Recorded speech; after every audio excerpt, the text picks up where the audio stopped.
So yan po, mangunguha na po si Daddy ng talbos ng kasoy.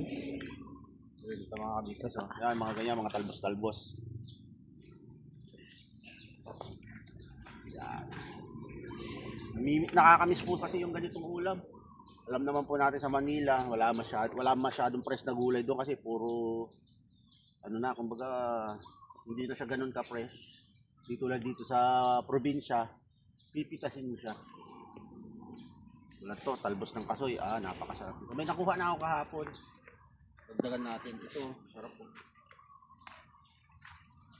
Tapos may binigay yung bayaw ko, may pinadala siya sa aking may pinadala siya sa akin, ayan, mga business oh. May pinadala siya sa akin bagoong alamang, ay ang bango. Bango po yung amoy niya.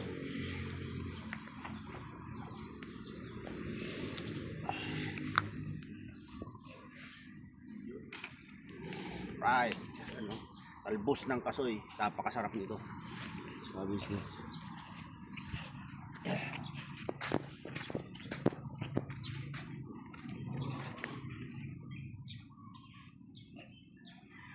Yan. Okay na to, meron pa naman ako doon nakuha kahapon. Mga business, kain po tayo, almusal oh. Yan po yung ulam namin, meron tayo ng ano dito. Tawag dito? Alamang with chili oil. Ito, gatang tulingan oh. Ikaw nagluto nito, Jen? Ngayon yung mag-asawa. Yun, si anak na Jake. Tapos may mga dalawang ano dito. Audience. Ito si Eme mo. Ano sa masarap ba yung luto ni tita? Oo nga eh. Mukhang masarap kasi tahimik ka eh. Ito po yung pambato ko. Yan, talbos ng nakarami na ako. Thank you, pre ah. Lagi kami nilulutuan ng mga native na dito. Ulam. Mga Ilocano style. Yan. Naiimas. Kain po mga kabisnes. So yun, mga business, katatapos lang natin mag-umagahan.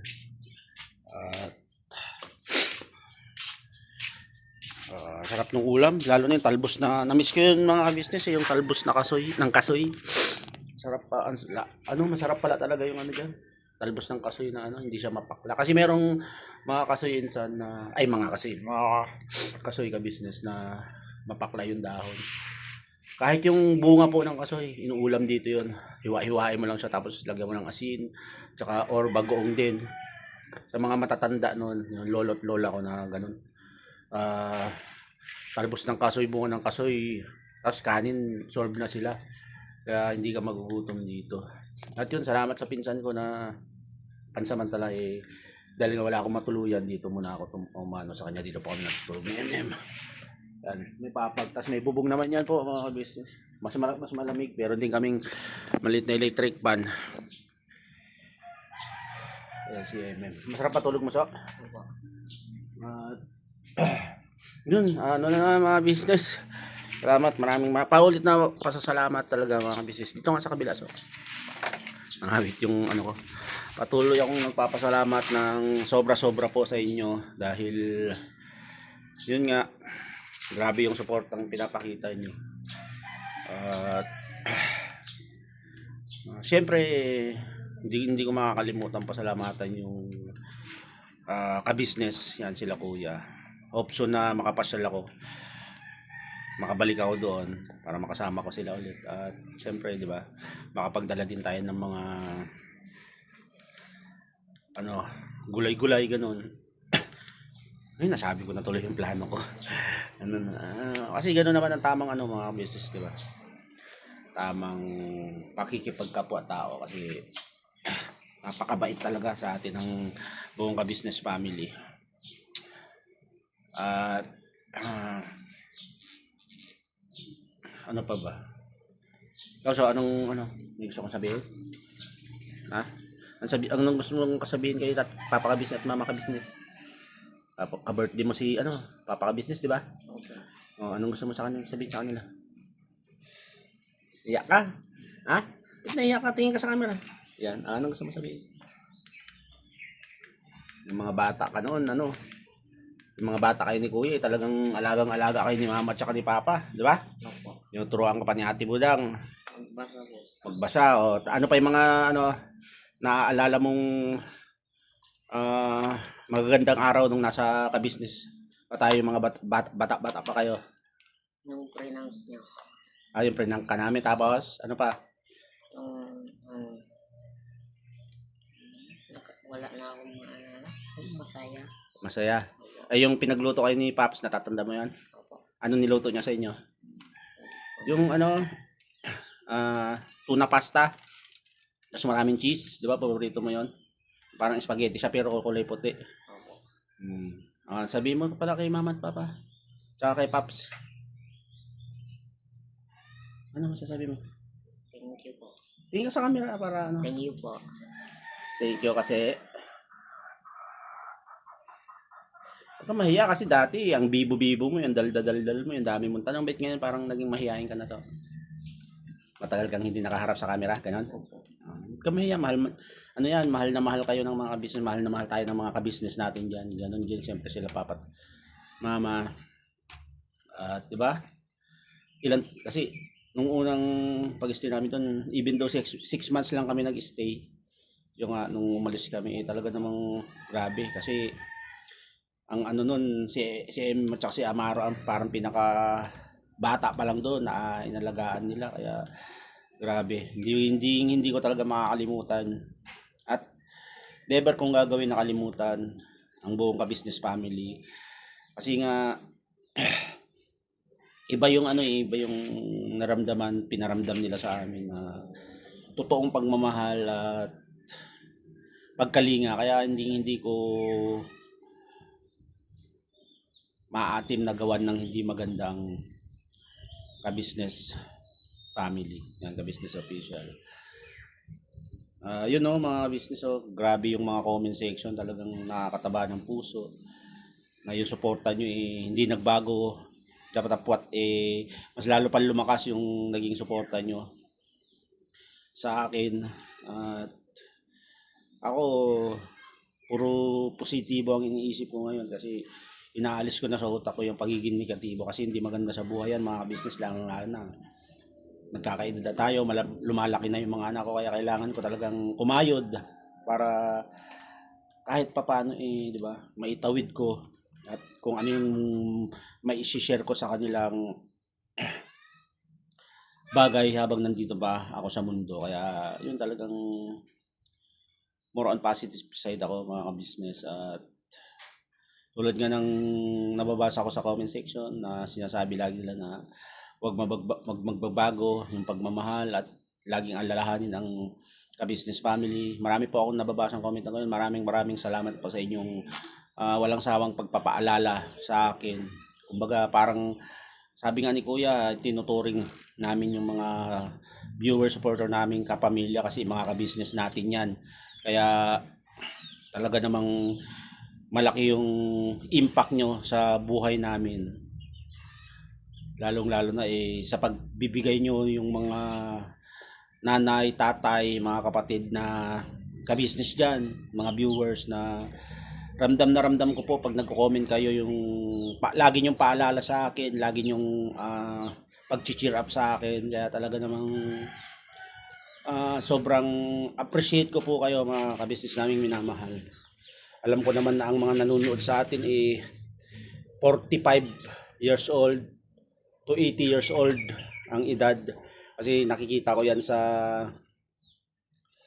analytics kung ilang taon yung range, yung range ng mga viewers namin. Kaya malaki pong respeto ko sa mga ka-business natin. Yun. Basta ako gagawin ko lang yung best ko para siyempre minahal nyo naman na kami. At lagi kayo lalo na po yung mga laging nag-aabang ng video namin, kahit simpleng vlog lang yung nagagawa ko, patuloy nyo pa rin pong pinapanood at sinusuportahan, lalo na yung mga nag-comment na yung hindi nag-i-skip ng ads. Napakalaking tulong po. Tulad ngayon, biglang bumulusok yung aking revenue. Hindi man ganun kalaki pero makakasahod na tayo nitong susunod na buwan. Kasi kailangan ko po yun kasi nga meron mga gastusin, lalo na ngayon kagabi ko lang napansin, mga ka-business. I-share ko na rin po itong, siyempre kailangan ko ding alagaan yung pinagkaloob sa atin ni Ma'am D na motorsiklo. Kasi na din siya, mayroon po kasi lumalabas dito, change oil. So, dapat kung halimbawa nakasahod ako this month, mapapa-change oil ko siya. So, maghihintay na naman ako ng isang buwan para mapa-change oil ko siya. Tapos medyo, syempre ito po, gumagana yung mga, dito sa machine niya, ito po kasi ang tawag dito yung panggilid. Tapos ito yung CVT yata. Kailangan po may papalitan dito yung L cleaner, L filter, tapos dito yung mga bola, sabi ng pinsan ko. Kasi nung unang, yung bago-bago pa to mga business, talagang ano siya, swabe siyang tumakbo, hindi maingay ngayon. Medyo parang maganit na, maingay na yung tunog niya, kaya kailangan mapacheck ko na to. Tsaka mapa-change oil ko. So, more on nasa, hindi ko alam kung magkano gagastos kasi sabi sa akin ng pinsan ko nung CVT cleaning niya to, pina-change oil niya, gumastos siya ng 2,000. Tapos yung sabi niya yung palitan yung bola kasi dito po sa loob merong belt yan. Kailangan ma-check din yun yung mga bola na ganun, yung mechanism niya para ma-check din kung may papalitan na. Kasi pakinggan niyo po yung pakinggan niyo po yung kanyang tunog. Start ko po. Ayun nga, sandali lang. Balikan ko po kayo mga business, i-center stand ko lang. Mga business, pakinggan nyo yung tunog. Sa mga mga ka-business natin diyang may kaalaman sa mga automatic na motor, baka pwede i-comment nyo. Kasi maingay na po siya, dati hindi ganyan yung tunog niya. Anong tawag nito? Talagang tahimik siya. Ganun mga konting regulasyon lang. Sige, yun. Saka po, siya, okay na. Tsaka po, malakas na yung vibrate niya. Ayan o. Kailangan na talagang ma-check yung panggilid niya. Ayan, nagba-vibrate siya.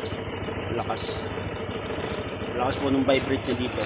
Pag umaarangkada ako, sobra siyang dragging. Ang tawag doon, dragging. Butit na lang po mga business namin minamahal. Ayun na. Pakinggan nyo po.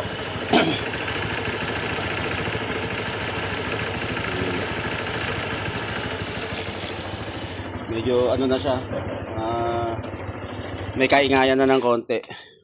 Buti na lang kamo mga ka-business. Saktong pag-uwi ko dito at gumanda yung views ko sa sahod ko. Papalagpis kasi sabi ng pinsan ko kailangan pag dumating yung change oil niyan, wag mong hintayin wag mong hahayaan. Kasi ako pinalagpas ko pa ng bali 2 buwan ko siya pinalagpas kasi nga hindi talaga hindi talaga tayo sumahod at siyempre nakakahiya naman kila kuya, kay ate kung, di ba? Magsasabi pa ako sa kanila kasi naisip ko sa kanila na nga lahat, tubig, kuryente, pagkain.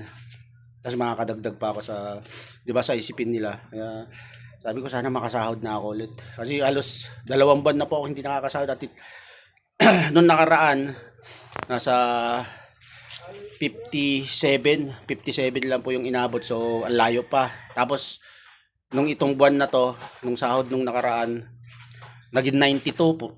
Bitin pa rin po siya, kaya buti na lang nung nag-usap kami ni kuya patungkol sa naging usapan nila Maro para umuwi dito sa Sambales, tumaas bigla yung views ko, so makakasahod ako mga business. Kaya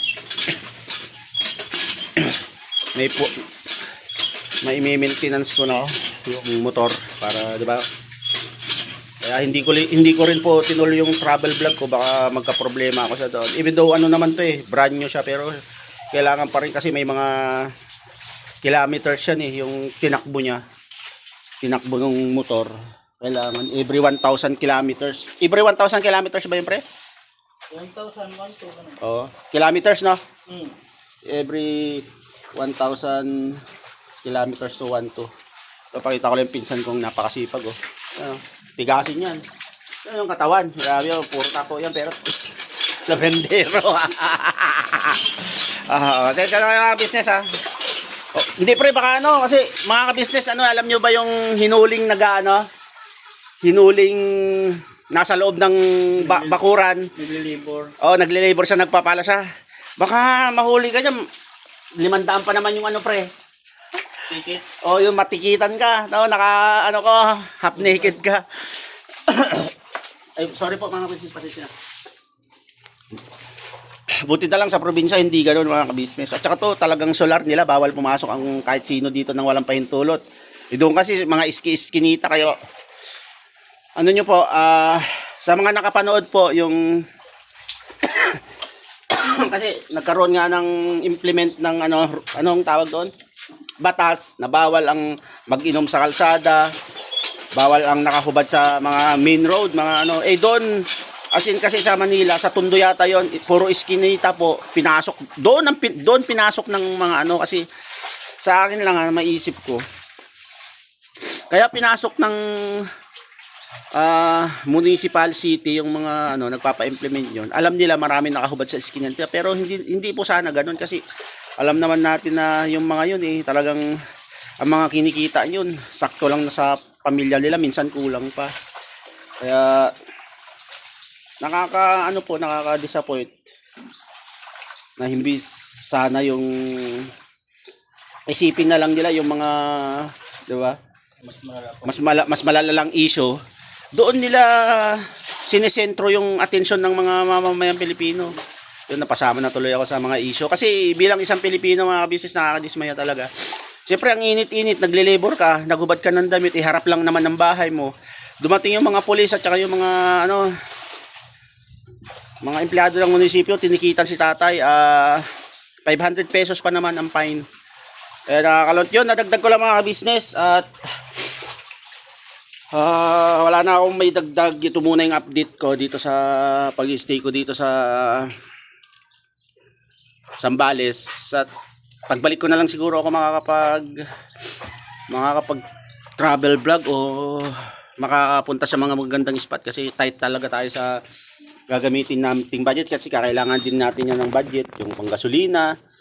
Siyempre magdadala ka din ng pagkain mo, lulutuin mo, lalo na si MM ang kasama ko. Kaya kailangan nating mag-ipon. So, ayun, sasahudin ko naman dito sa susunod na buwan. Pang maintenance ng motor.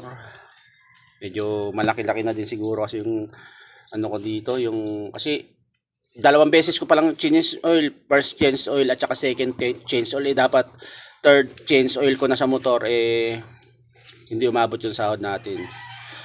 Kaya yun, ganoon, pero pa rin tayo, positibo pa rin tayo. Hindi tayo sumusuko sa anumang balakid na ating dinadanas ngayon at pinagdadaanan. Kasi kasama naman sa buhay yan. Lagi lang tayo maging positibo. At yun, maraming salamat. Halika dito, sige, dyan na lang tayo. Yun, maraming salamat po sa inyong walang sawang pagsubaybay at pagsuporta sa amin, sa aking mga anak. Panibagong yugto ng aking buhay bilang vlogger kasama yung mga anak ko. At hindi naman kasi totally umalis. Sabi nga sa pag-uusap namin ni Kuya, kung napanood nyo po, hindi ako umalis nang may samaan kami ng loob na nataon na nagkaroon ng issue, pero nung usapan namin behind the scene na hindi na nakuhanan ng camera, okay kami ni Kuya. Magaan yung loob namin, masarap yung payapa yung nararamdaman namin at mutual yung naging usapan na, di ba? Kailangan ko ang bumalik dito sa Zambales dahil kinakausap niya, napansin niya kasi malungkot si Amaro. Siyempre, gusto ng bata na makasama din yung kapatid niya sa school. Kaya, yun yung isa sa mga nagtatanong mga business. At meron pa ako isa nabasa na Istong, ikaw ba talaga ang kumuha nung 40k? Sabi sa akin ganun. Hindi po ako. Pinapanindingan ko na hindi ako ang nanguha nun. At panoorin nyo po yung video kasi nakapagpaliwanag na ako. Hindi ko, isang beses lang po ako magpaliwanag. Doon nasa video na yon yung aking pagpapaliwanag lahat ng mga nangyari. Kaya sa akin nakakatuwa na mas marami ang naging positibo yung feedback sa video na yon. At kami ni Kuya, yung respeto at pagmamahal namin sa isa't isa mas lalong tumaas sa nangyari. Hindi ako umalis at hindi bilang isang ka-business family. Member pa rin po ako ng ka-business family, pero yung aking pagbablog kasi magsusolo vlog ako. Kasi pagdating doon, totoo nga naman yung mga nag-comment na iba, mababa yung views ko doon. Pinakamataas na yung 500. At saka tumataas yung views ko pag mga issue, 'di ba? Ayoko naman pong gawin yung vlog ko maging toxic na wala yung dahil lang sa gusto kong kumita ng malaki puro gagawin ko sa vlog ko, issue, ano po 'yun, toxic po 'yun. Pangit po 'yun, kaya ako kung ano yung realidad sa buhay ko bilang isang ama kasama ng mga anak ko at sa mga pagta-travel vlog ko, yun po ang may isi-share ko sa inyo. Pero pagdating sa mga issue sa buhay na ipa-private ko po yan. Gusto ko lang kung yung puro positibo po ang aking magiging vlog. Kaya yun, maraming salamat. Isa na namang araw natapos at tuloy-tuloy lang ang aking upload. Maraming salamat sa nagsasabi na araw-araw mag-upload ka. At talagang sobrang appreciate ko po kayong lahat. Yung 22,000 na nanood sa video ng aking pagpapaliwanag. Sana po mag-subscribe kayo sa aking channel para kahit paano tumaas na yung ating subscriber. Even though patuloy naman yung pagtaas, araw-araw naman may nanadagdag sa mga subscriber natin. At ganun din siyempre yung suporta, yung panonood nyo patuloy pa rin po. At ako gagawin ko lang kung ano yung tama at kung ano yung kabubuti para sa amin ng mga anak ko. So yun mga kabisnes, hanggang dito na lang muna itong simpleng video na to. Maraming salamat.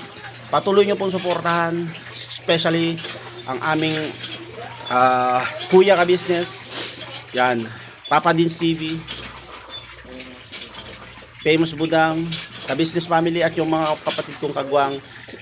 Patuloy nyo kong panoorin ang mga video namin at yung mga hindi pa nakasubscribe, please subscribe na po. Hanggang sa susunod na video. Bira banat! Never say goodbye. Tomorrow is another day. Yun, bira! Banat! Alright, salamat po.